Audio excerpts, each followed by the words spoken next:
Hello, listeners. I'm your host, Noah Mears, and you're listening to A Cup of Film. On this podcast, we will discuss filmmaking, movie reviews, and theater experience. Today, we are sitting down with Vice President of the FMA at Tennessee Tech, Tarantino superfan, and aspiring costume designer, Grace Schrider.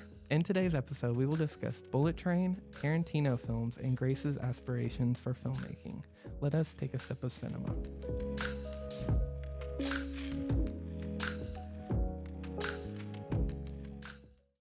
Hi, Grace. How are you today? I'm good. How are you? I'm good. We'll just go ahead and jump into what we were going to talk about, but give me your general opinion on Bullet Train. I thought it was a really great movie. I think the filming style was really interesting, and I'm a sucker for action movies, but that one just really stood out to me. It seemed really just fun, it was energetic, had really good humor, good styles, of course. Yeah, the costume design in that one was a lot better than most movies you see from Brad Pitt. The bucket hat was my favorite thing about his aesthetic. He's this older man who wears a bucket hat. I love bucket hats. My sister loves bucket hats. What was your favorite character in the movie? Tangerine. Yeah. Tangerine was good. Lemon and Tangerine, they were my favorite. Their dynamic was so good. It was so natural, the way they talked to each other. It was they really were brothers together, they were supposed to be in the film.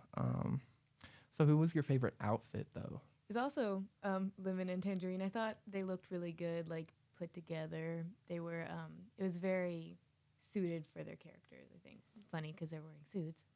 But I think that they did really good at making a costume for those characters because they're very professional in their sense. I guess they're also kind of goofy, but they looked put together in their suits. They looked like they were there for a reason. They were going to get their job done, Yeah, that's what was really cool about it, I think, is like you said, they're wearing these suits, they're boss in it, and they're doing such a good job. And then they're goofing off, throwing water bottles, passing out. It's just they weren't as put together as their costume really implied they were. Yeah. Well, and also Brad Pitt with the bucket hat, he was more of a relaxed, I'm focusing on myself, yeah, his whole Tai Chi, energy, and no his outfit handgun. was so relaxed. And then Lemon and Tangerine were I'm on a mission. Mm-hmm. And I don't remember Zazie Beetz' character, but she also came in, was in that, the suit, the big plush. Oh, yes, suit. yes. And then she also was in a suit, I think, and looked a little bit more put together because she was on a mission. But the only person that didn't really seem oh, hey, I'm here, 100% was Brad Pitt. He was wearing a comfy little outfit with a bucket hat. Yeah, and there's not really a lot of backstory, and I've not really looked into it, but apparently, his character is supposed to be, called on this mission randomly. I don't know if he was, in Japan just chilling, and, they're hey, we need you to go do this. So he's wearing a tracksuit and a bucket hat, normal tourist clothing. Yeah. But I definitely enjoyed that movie. I loved Brad Pitt. I probably saw it 4 or 5 times in theaters because I still worked at a movie theater when it came out. Oh, yeah. So I would go in after shows and just turn it on because I was able to do that. Yeah. It's a really good movie. It's an amazing movie. I went in and I was oh, this is probably going to be good. I like all the actors in it.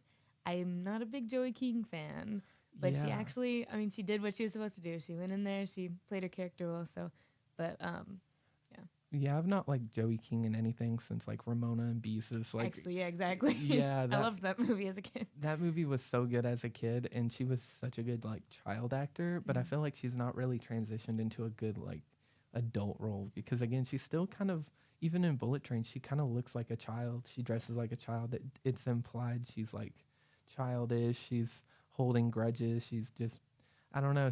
Her character was really good for how she is and her aesthetic as a person. I feel well, I guess I'm gonna turn it to the heated portion of it when you were talking about your favorite things about Marvel shows prior to Disney ownership versus now. I've never seen any of the shows fully through of the Marvel shows that came out prior, but what are some of the things that are so good about that aren't good about the new ones?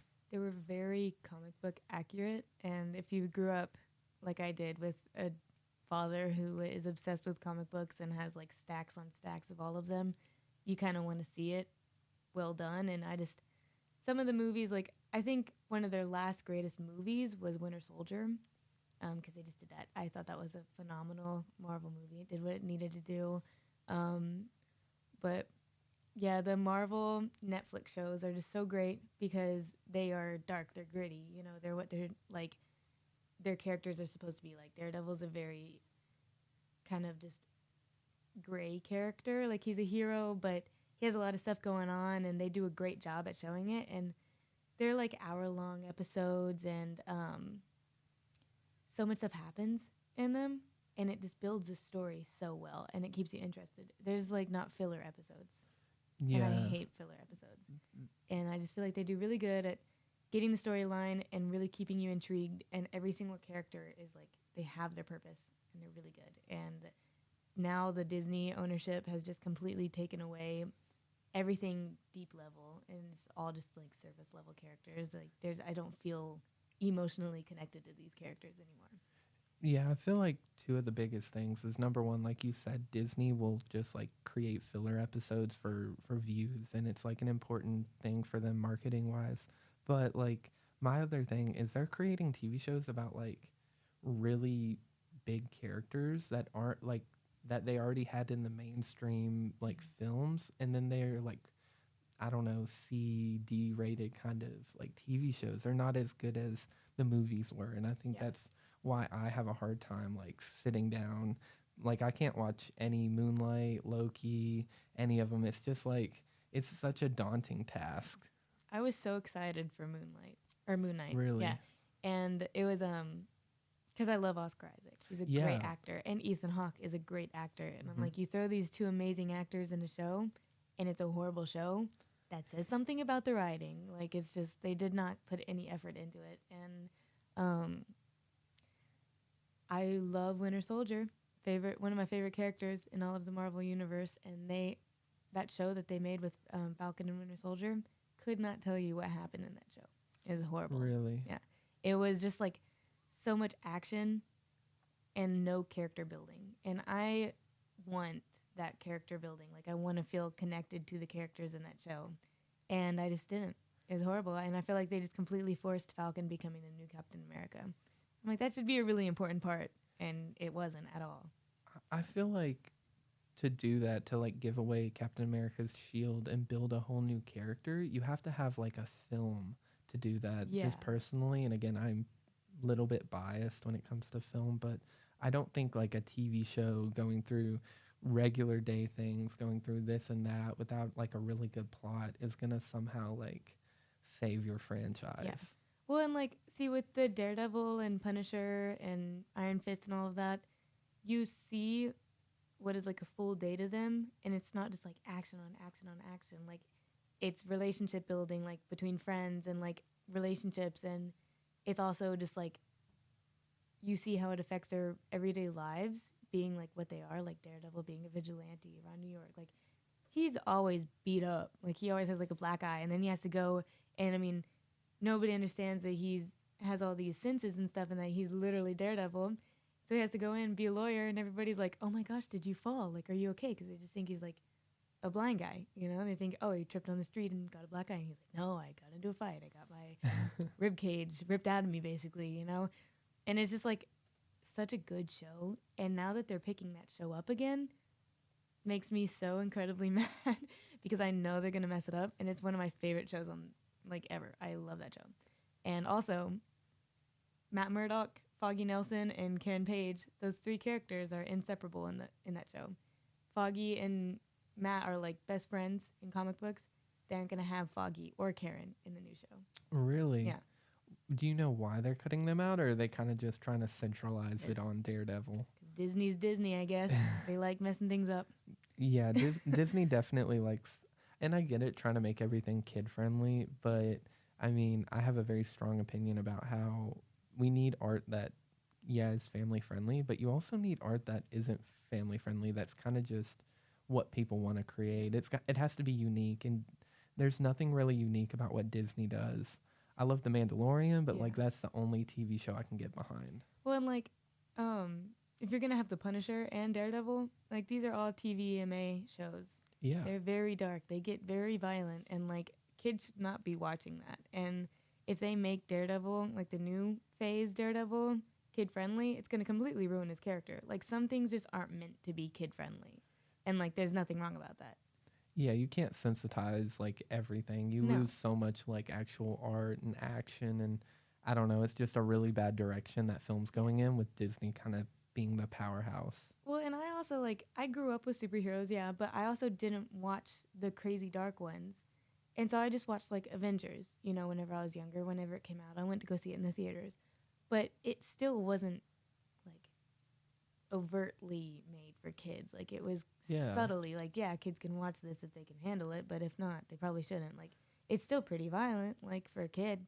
And I just don't think that if there's any sense of violence in a show, don't, like, make it for kids, because, like, then you're just going to force it to not be what it is. Like, that's, superheroes aren't supposed to be censored. Like, obviously, stuff like The Boys, you know, Yeah. no kid should ever watch that. No. But, like, Marvel stuff, yeah, there are some parts where kids can watch it, like Captain America, and it never really gets that crazy with Captain America, but even with the Winter Soldier, it can get pretty violent in the comic books. Like, kids shouldn't watch that. And they just take all of the substance out. And I'm not saying, like, violence is, like, necessary, you know, but in a superhero film, you expect it, you know? Yeah, and we're going to talk about him in a minute.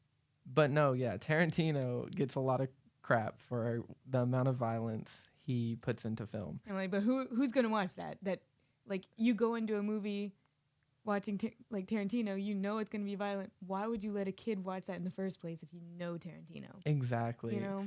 And are we just supposed to, like, not have Tarantino because everybody doesn't want violence? Yeah. It's just a movie. It's not that deep. Like, yeah. it doesn't need to be censored for everybody. Like, if you don't want to watch it, don't watch it.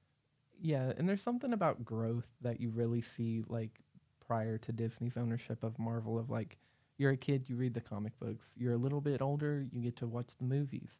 And then when you're, like, I guess old enough, quotations around that, but, like, you get to watch Punisher and Jessica Jones and all of those shows, and you feel like you really grow as a person as you watch these different, like, stages. Yeah, well, and they're going to have the Punisher, John Bernthal's coming back as Frank Castle in the Daredevil show. Okay. And everybody's like, you messed that up, Disney. You're going to completely ruin that character. And John Bernthal has said recently, like, or like before, they were saying that they were going to bring him back. He was like, I'm only coming back if they're going to do it right. And I believed him because he's very truthful. And he just is so good at that character that I'm like, if you mess this up, you're going to lose so many fans. I trust him to kind of, like, keep it on the same pace that it was on prior. He's very, like, adamant about art and very adamant about, like, I don't know, not sensitizing everything, not washing everything down, milking it down. Yeah. And he was just so good at that character that nobody else could have played him. So if they couldn't get him back, then they should have just, like, you know, just like let it die at that point. So hopefully they don't mess that one up. Let's hope not. I'll definitely have to check out, like, the prior one before I will go watch the new one. Yeah. Well, I guess kind of staying on our tangent about how violence should be allowed in film and everything, we'll talk about Tarantino, because you love Tarantino, and I love Tarantino. Tarantino's my favorite director. So I was just going to ask you, what was your first Tarantino movie? I think it actually was Pulp Fiction. Really? Yeah. I'm trying to think. I remember mine was Reservoir Dogs, because I didn't get to watch it until I was, like, able to make the decision to watch it. I didn't grow up with people being like, okay, I'm going to sit you down, I'm going to let you watch this, or you're going to watch that. So I was like, I didn't want to watch it chronologically necessarily, but I definitely wanted to be like, okay, let me start with what he made first, then work on what he made second. But I love Reservoir Dogs. That was my first. I actually haven't seen that one. Really? Yeah. I think you would really like it, kind of touching on the whole, like, Suits element, like looking like you're a boss, looking like you're cool and professional, and then being nothing of the sorts is definitely Reservoir Dogs. Like Peaky Blinders. Literally. Love that show. Yeah, I think my first one was Pulp Fiction. It was either that or Kill Bill. Really? I can't remember. I watched them very close at the same time. So I think my second one was Jackie Brown. Okay. And I love Jackie Brown. That was my favorite Tarantino movie for a few years. And then I think Pulp Fiction. And kind of like, I don't know, what we're going to talk about next is kind of like what you don't like about Pulp Fiction. But, like, I didn't like Pulp Fiction the first time I watched it. It took me a second to be like, whoa, what's going on? There's Yeah. too much. Is it just unnecessary? And then I broke it down. I actually read the script before I watched it a second time. And reading the script, you're really like, okay, this makes sense now. This has direction. It goes a certain place. I'm a huge Pulp Fiction fan, but I will let you have your moment of like kind of dogging on it because I understand it's kind of like it's very niche to like Pulp Fiction Yeah. and it be your favorite Tarantino movie. But yeah, what's your opinion on Pulp Fiction? I don't know. It's like it's good, obviously, but it's just I've seen it in media being like the best Tarantino movie. I'm like, is it? Yeah, like personally, I don't find. Obviously, like to each their own. Like, if it's your favorite, go Yeah. you. Yeah. But I don't know. I was lost the whole movie, I guess, and I was watching it pretty intently. I was like, Yeah, I like, wasn't just like watching while I was doing homework or something. Like I was watching it, and I don't know. Nothing really stood out to me very much. And I also have only watched it one time because okay. if I like a movie, I'm Mhm. not even kidding. I will watch it like 3 times that week. I have Yes. to stop myself sometimes because I'm like, okay, slow down. But I get super hyper fixated on movies that I like, and with movies that I just don't really care too much about, I'm like, okay, I'm not gonna watch that again. Mhm. So I just don't think that it's also really long. But I'm not.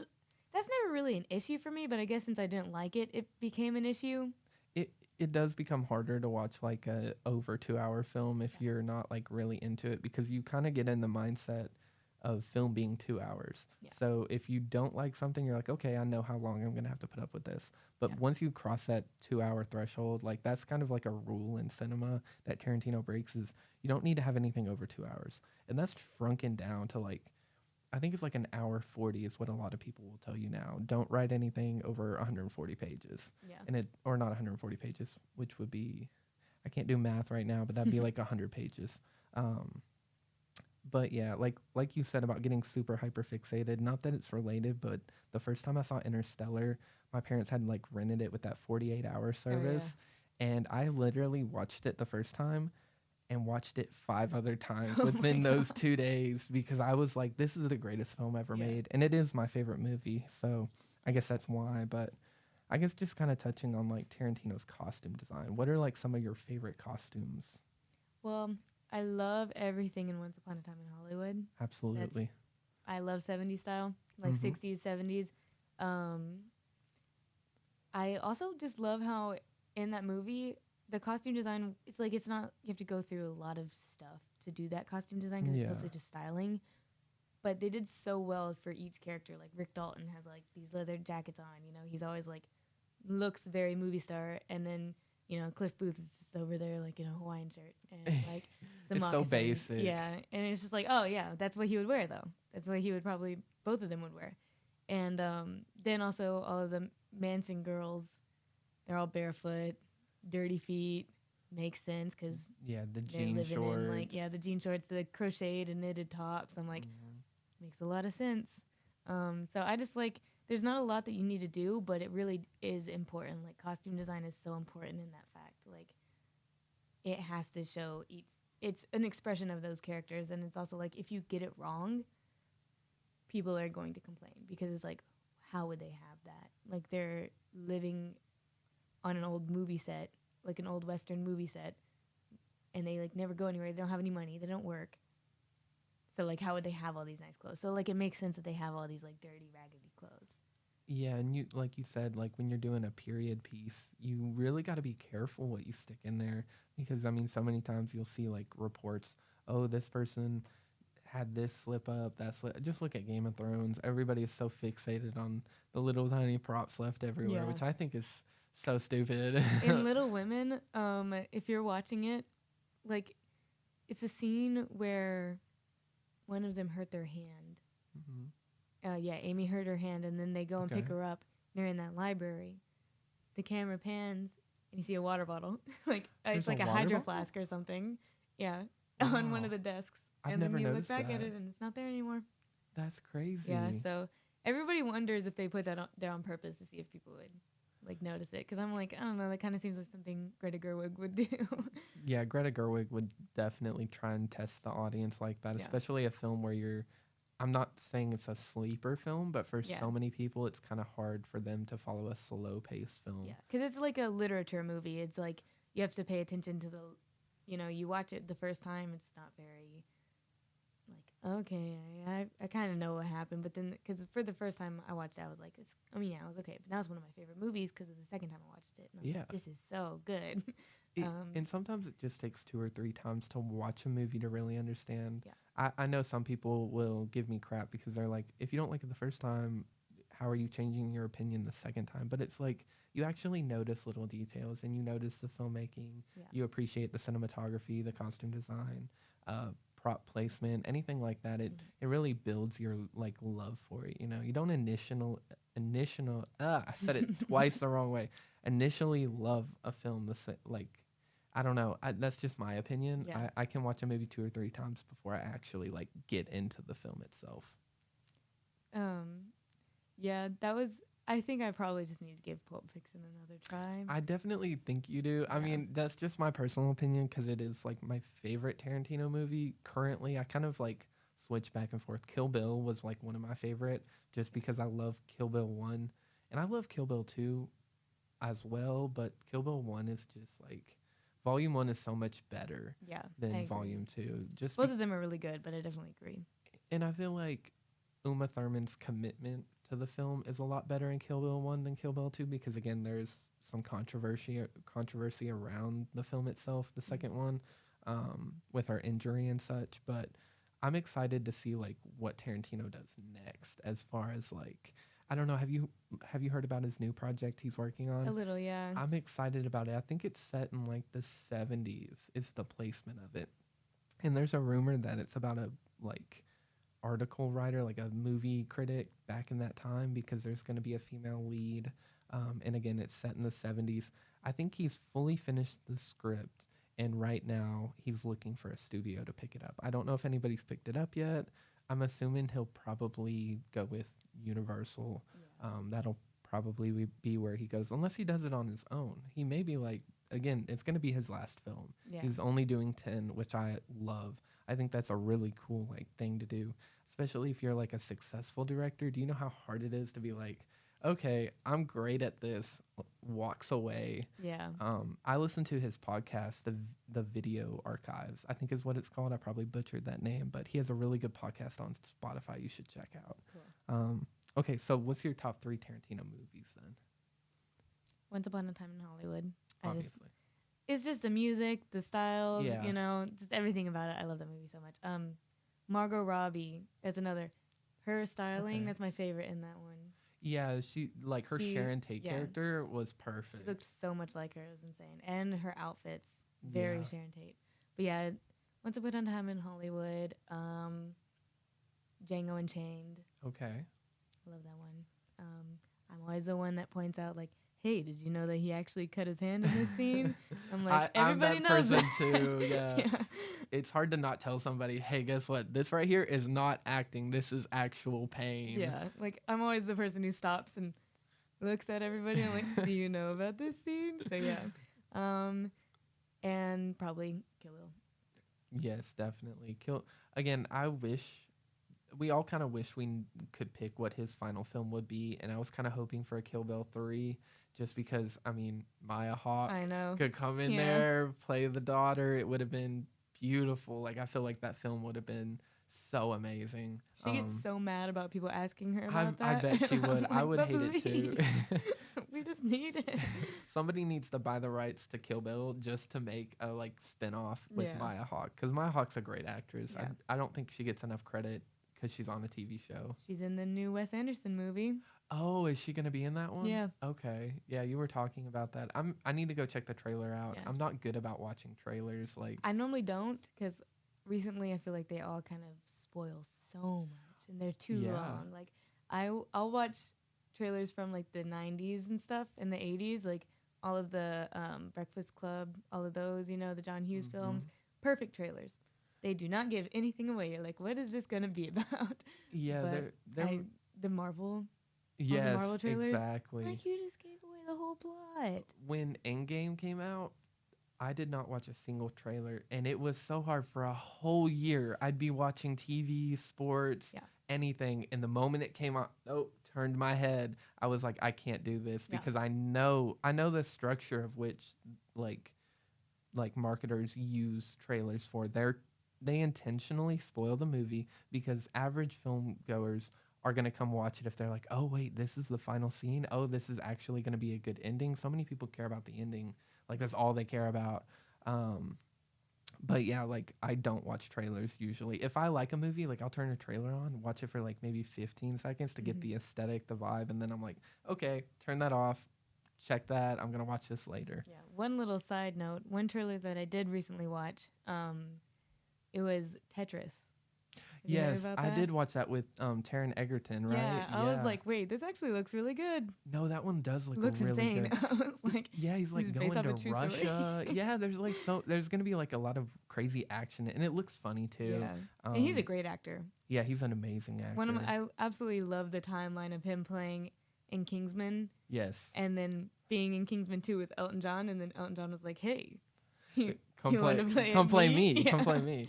No, I love Rocket Man. Rocket Man. Such a good movie. And I like Bohemian Rhapsody a lot too, but Rocket Man is better personally. Yeah. They both did great because Rami Malek looks so much like Freddie Mercury. It's creepy. It's like Yeah. it's like weird. Just put a mustache on him and he looks identical. And his all his mannerisms that he got down were so great. I was like, is this Freddie Mercury? Like wait a second. Wait. Is this like the Elvis situation? Yeah. Is he still alive? Oh my gosh, that Elvis. No, like people will tell me that. They'll be like, I think Elvis is still alive. And I'm like, you realize he'd be like 100 years old at this point. Yeah, Like he's maybe pretty 40 old. years ago you could have said that, but not now. No, yeah, trailers definitely don't watch trailers. I can't. It just ruins the movie for me because I can pick it out and I can see, okay, I know where this is supposed to be in the movie. I don't know. It just frustrates me. Yeah. Okay, well, I guess moving on to kind of your take on film. Like, what is it that got you interested in pursuing film or pursuing costume design in film? So I just kind of have always watched movies, and I didn't know that like not everybody was in love with movies. And whenever I found out that, I was like, oh, this isn't very normal. I should do something with this. Like I don't know, I always tell people like if you have like an extreme passion for something, you should pursue it.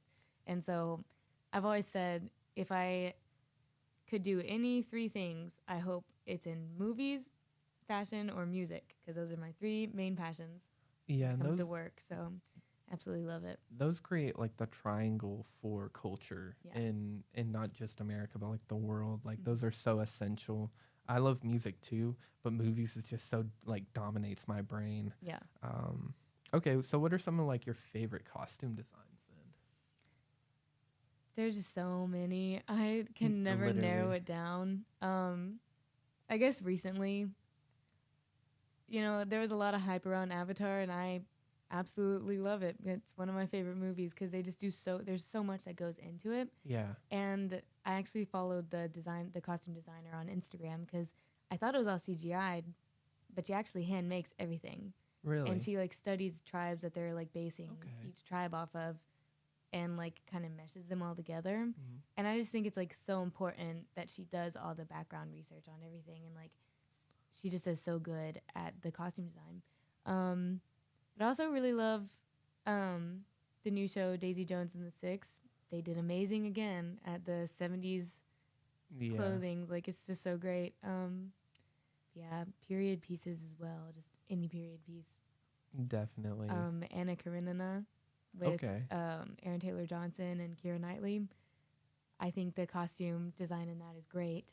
I also think Pride and Prejudice, it's great, and Little Women. So yeah, a lot of period pieces do really, because you have to put a lot more effort into those, because you can't just go to like Walmart and find those costumes. Yeah, no, you actually have to like either hand make a lot of that, or you have to like dive into theaters and stuff, other places where they're gonna have that stuff just on shelves. Yeah. One of my childhood favorite movies was Mirror Mirror with with Lily Julia Collins Roberts and Julia Roberts. Yeah. The costume design is so just insane. It's so much. They have like this one ball where everybody has a headdress on. It's like an animal. And as a kid, I was like, this is insane. I love it. And there's just like huge ball gowns, I think it's interesting. It's definitely over the top and in a necessary way for that film. Yeah. I think the last time I saw that, I was like 12 years old. Yeah. I'll I have recently to check it just out get again. the urge to watch that movie. Yeah. And I was like, hey, Mom, you want to watch this with me? And she's like, okay. Yeah, there are movies like that just like sit there and you're like, I have to watch that. Yeah. Well, kind of touching on mood boards. You talk about mood boards a lot. What are some like things you put into mood boards, or like how do you go about building them for characters? So basically, like, I use a lot of mood boards for my own inspiration because I just have so many different styles that I like. Because I like a lot of 70s inspiration, but I also really like some 90s inspiration. And I like meshing time periods a lot of times. And I feel like that's kind of a hard thing to do without a mood board. So we've also had to make them for classes sometimes. And that got me really good at doing that. But I also make mood boards for my friends if they want me to. If they want me to like style them and stuff, I make a mood board for them. But it just kind of helps like make a cohesive style. And like for each character, I feel like if you get a description of what that character is supposed to be like, if you make a mood board, it just really shines on like, oh, well, it just helps you like kind of imagine the character a little easier, I feel like.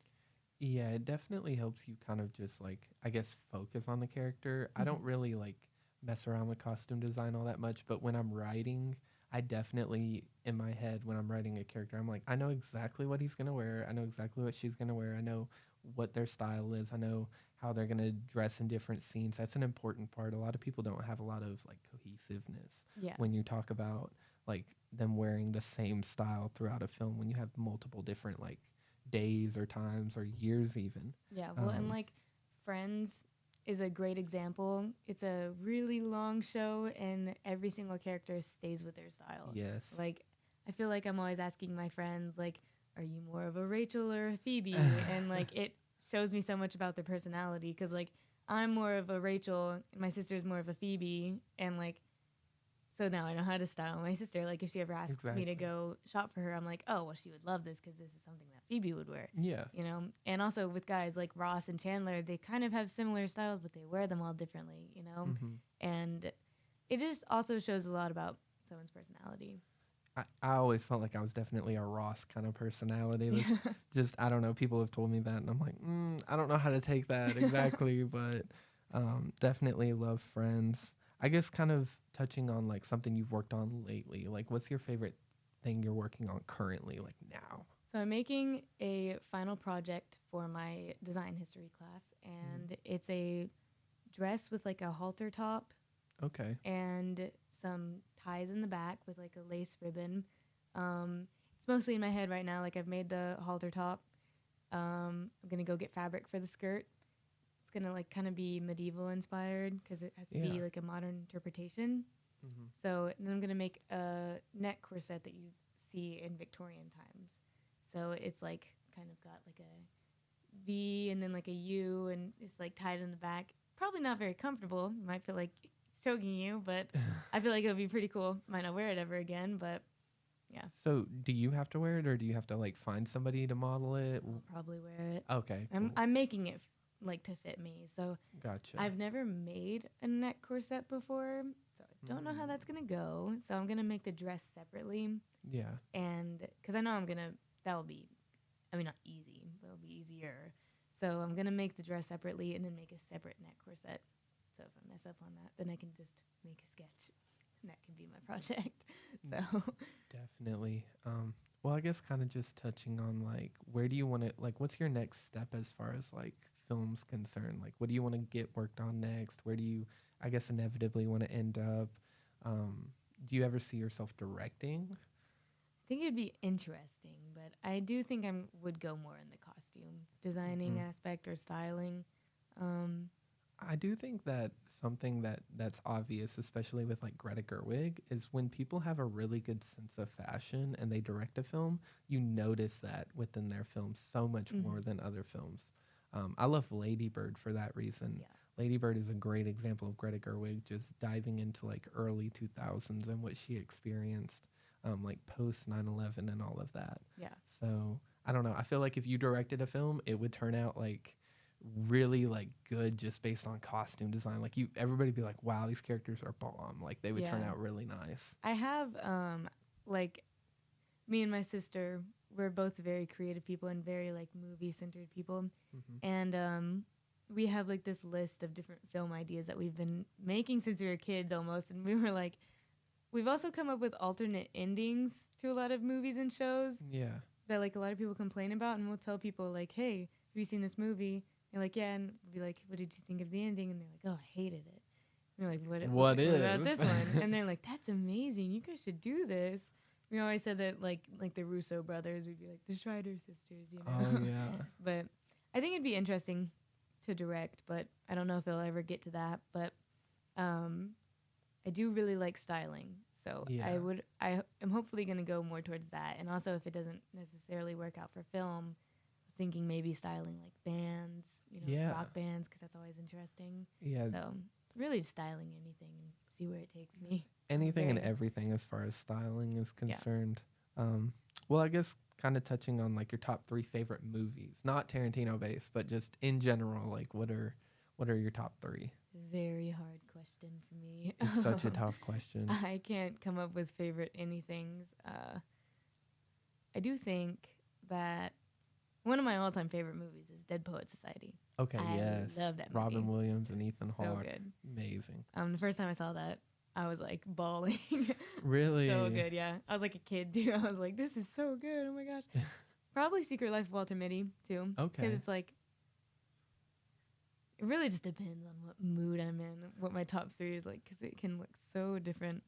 No, I get that. If I'm like in a specific mood, I'll turn on a certain film and I'll even like halfway through a film be like, ooh, that scene right there makes me want to watch another movie. Yeah. And I'll be like, let me just turn this on real quick since I'm doing homework anyways. Yeah. I love Beautiful Boy. It's always been in one of my favorite, like top favorite movies. I Yeah. love sad movies. Yeah, sad movies are just like, they hit different. Yeah. I just watched a movie that I haven't seen in a really long time. This Is Where I Leave You. Have you seen that one? I don't think I've seen that one. So good. I love it. Any sad, funny movie, like Tina Fey's amazing in that movie. Mhm. Because, you know, I mean, she was funny in the movie, but she also is like, she shows like the depth in her character Yeah. like, really well. And so, I'm trying to think of my top favorite movie. Like your single favorite? You don't have like a single favorite that you're like, oh, that's mine. Because every single time that I watch a movie, I'm like, oh, this might be one of my favorite movies. Oh, I get that though. Yeah. La La Land is amazing. I just can't. The thought process that goes into picking it is so tough. Well, because like I love every genre of movies. Yeah. Because There's- like you ask me what my favorite animated movie is, I'll be like, oh, Howl's Moving Castle. Love that movie. Really? Yeah. But not my favorite movie ever, so I can't. Mhm. Sad movies, Beautiful Boy. Okay. Dramas, Dead Poet Society, but that's also sad. So it's like, Once Upon a Time in Hollywood is really high. I do love that movie. That one's so easy to just get behind every time you watch it. You don't Yeah. really get tired of any portion of it. Yeah. And again, it's so long. I know it's like a myth, but apparently there's like I don't know, is it a 10-hour cut that Tarantino has? I heard about that. Yeah. Yeah, there's like like the whole length of a TV show you can have of his content from that movie. Like, can I watch that, please? That's the only thing I want from Tarantino. If I could ask Tarantino for one thing, aside from working with him, I would say, can I please just watch that 10-hour cut or whatever? And I need to read the book. He wrote a book about Once Upon a Time in Hollywood as well. I don't know if you Really? kue that. Yeah, he wrote That's a crazy. novel, like after the fact. It's crazy. Hopefully the 10-hour cut just isn't a bunch of feet video. That's the one thing I can't get behind Tarantino. I'm like, That man, is put the feet away. it is very heavy in a lot of his films. Yeah. You say that, and the first one that comes to my mind is Death Proof, because the girls are hanging their feet out of the cars as they drive, and it's, I don't know, he's playing with the whole attraction element, and he's like the antagonist is like a creepier guy, so like I guess I can kind of get behind what he's trying to do, but Yeah. again, you got to think about like the societal effects of what you do and what you create. Yeah, because like also with the violence, like it's like I don't want violence. Oh but yeah, it's no. also like don't be afraid to put it in your movie, but know how to do it in a respectful way, I guess. Yeah, know? it's like the equivalent of news reporting. There's not there's stuff you don't want to report, Yeah. but you have to report. And I Yeah. think when you're creating art, if you're going to capture life in like a naturalistic way, you have to represent all the elements. You have to represent the good, the bad, the ugly, the perfect, Yeah. the imperfect. When if you're also gonna do a movie with the Manson family, there's Yes. gonna be violence because they were horrible people. Mm-hmm. So And a lot of people don't know, like some people I know didn't know that that wasn't how the story turned out. They're like, oh, Sharon Tate was fine. I'm like, no, that's like an alternate, like Yeah. if Tarantino controlled the world it's type literally of situation. called Once Upon a Time in Hollywood because it's not what happened. Exactly. It's a fairy tale. Well, I guess kind of, and I don't know what your answer is going to be. I'm assuming it's going to be Once Upon a Time in Hollywood, but what's your favorite theater experience you had, like watching a film in theaters? Actually, it's not. I have two. Okay. So, the Batman, Okay. most recent Yeah. one with Robert Pattinson. I love. Okay, that's actually one of my top movies.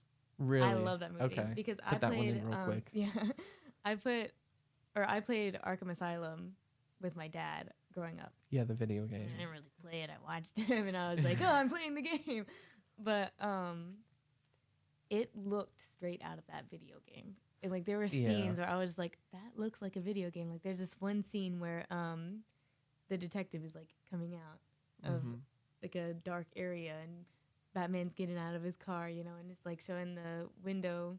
Yeah, I kind of don't know, going just, like- through the scene. Yeah. Yeah, and it looked straight out of the video game, and I was like geeking out the whole time, like the whole movie. I saw someone asleep next to me, and I wanted to like go shake them awake because I was like, "Watch this wake movie." up! Like this is good Yeah. stuff right here. This was me like the whole time. I was like, "Oh my gosh, this is so good." So I really liked that movie, but also I didn't get to see Avatar, the first one, in the theaters Okay, yeah, me neither. because my mom and dad were like, "Oh, well, let's go watch it. It's probably gonna be too much, so let's not bring the kids." Then we literally like it got out on DVD, and they were like, "Yeah, you can watch it." So I was like, "Why didn't you Yeah. take me?" But then whenever this one came out, I watched it twice because I was like, "This is amazing." The first time I saw it was not 3D because I was kind of nervous to do 3D. I don't normally like it very much. I don't either. The first time I ever watched a 3D movie, I think it was the second Incredibles. Really? Yeah, which is like pretty late in my life. Yeah, that came out in 2019, I think. Yeah, and I just had never. There probably was one before, but that's the last one I remembered, and I threw up. Oh and no.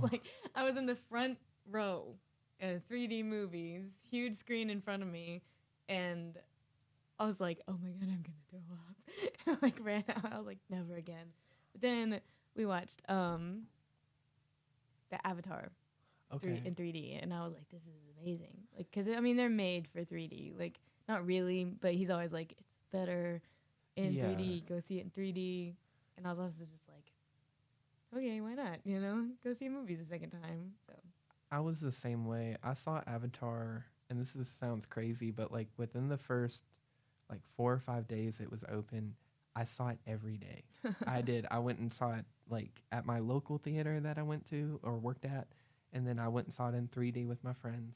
And then I went and watched it. I was just bored one night, and I was like, I want to go watch Avatar again because it takes up your whole night, 3 hours. yeah, So I watched it with like 4 or 5 different friend groups. And I don't know. I didn't like it the first time I watched it because I didn't get to watch it fully through. I was busy working on other stuff and dealing with other things. But no, I love Avatar. it's literally one of my favorite franchises because I'm just like, I don't know, it's so much more deep than some people like to say it is. Yeah. And I'm like, hey guys, what if we cared about our planet like these people do? Exactly. There's a message in it. There definitely is. Definitely. But yeah, that was such a good movie.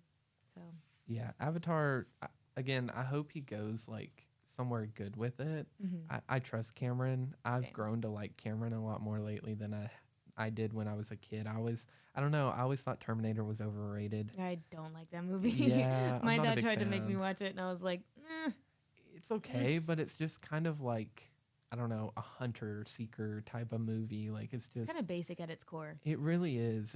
There's nothing special about it, and I get it. Like sci-fi back then was like brand new, so everybody was like, "Oh my gosh, this is crazy! Robots coming from the future." And then you see stuff like Matrix come out, and everybody's like, "Oh, that's great." I love Matrix. I by love the the way. Matrix. Matrix is you talk about styling. Yeah. Oh my gosh, I love the outfits in the Matrix. All the black.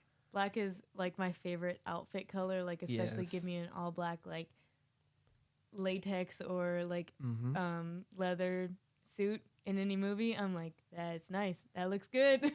So I love the Matrix. Yes, the Matrix is perfect for that. Well, I don't know. We've talked about so much. I feel like we've touched on everything. Thank you for joining me today, Grace. I really appreciate it. That's all for today, listeners. Thank you for listening to A Cup of Film. Make sure to check us out on Instagram at A Cup of Film Podcast. Until next time, stay safe.